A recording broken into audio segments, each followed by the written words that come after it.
Banyak front yang terlibat dalam perang Hamas dan Israel. Serangan-serangan kelompok Hizbullah Lebanon terus membombardir utara Israel.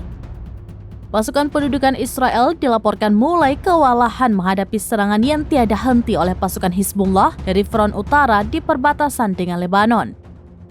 Hizbullah telah melakukan lebih dari 1.000 serangan terhadap pasukan pendudukan sejak 7 Oktober.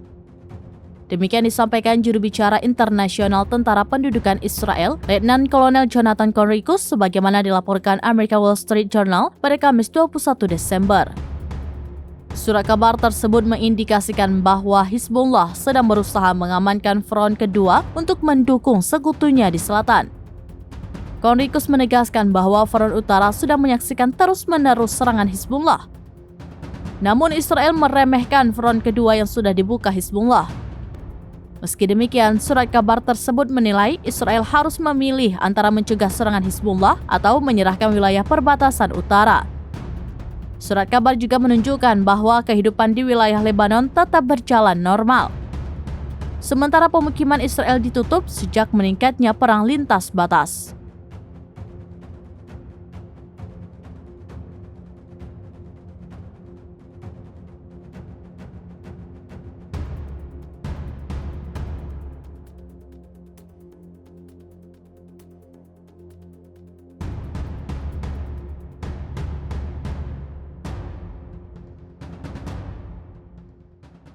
Download Tribun X sekarang, menghadirkan lokal menjadi Indonesia.